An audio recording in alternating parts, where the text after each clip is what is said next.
Doctor কি বললো sir? এলেন ভাই। কি বলবে? পেটে চর্বি জমে গেছে, তেল জাতীয় খাবার অ্যাভয়েড করে চলতে বললো। তাহলে আবার খাচ্ছেন যা?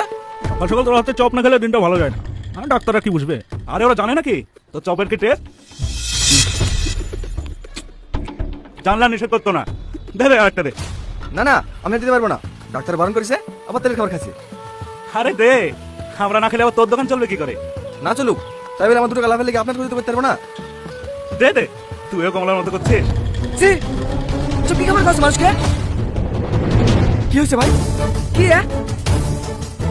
আমি তো অনেক যত্ন করে খাবার করি, ওই দেওয়ার সময় তো চোখে পড়লো না।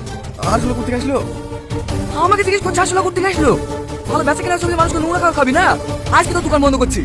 চল দোকান। তুই ছাড়, নাটক করছে এখানে। আমি নিজে তোকে রেখে পকেট থেকে 8 বের করে খাবার মিশাতে। কেন মিশালি? দোকানটা ভালো চলতে পেরে তোর হিংসা হয়েছে? আমি কিন্তু খাবার আসলে মিশে যাবো। এক কবে গলা নামি দিব? মিথ্যে কথা বলা না, নিঃশ্বাস নেই। আমি কিছু জানি না। কি রে, কোথায় পালাচ্ছি? দাঁড়া বলছি, দাঁড়া। আচ্ছা চুরি করে বাস করিনি যে যা বলবি তাই মেনে নেবো। শুধু খাবার ভালো করলে হয় না, কে কি করছে সেদিকেও খেয়াল রাখতে হয়। কেউ কিছু বললে অমনি বোকার মতো দাঁড়িয়ে দাঁড়িয়ে শুনবি। সাথী, কি হয়েছে? Thank you. ঠিক আছে।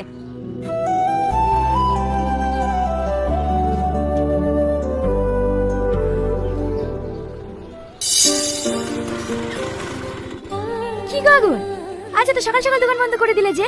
বেচা কিনা হয়ে গেল? হ্যাঁ ম্যাডাম, বন্ধুর বিয়ে আছে তো, তাই আজকে একটু তাড়াতাড়ি বন্ধ করে দিলাম।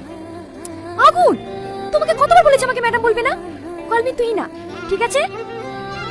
ঠিক আছে ম্যাডাম। আবার ম্যাডাম? ঠিক আছে ঠিক আছে, তুই না। এবার ঠিক আছে, উঠে বসো, আমি তোমাকে বাড়ি ছেড়ে দিচ্ছি। না না, আমি হেঁটেই চলে যাবো। আরে ওঠো তো। দাঁড়ান দাঁড়ান, উঠছি। ব্যাগটা লি।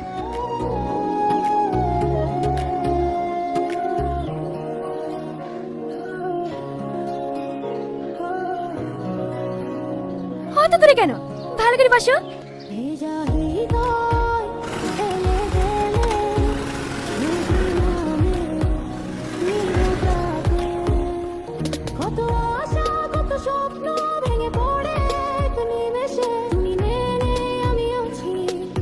কি হলো দেন?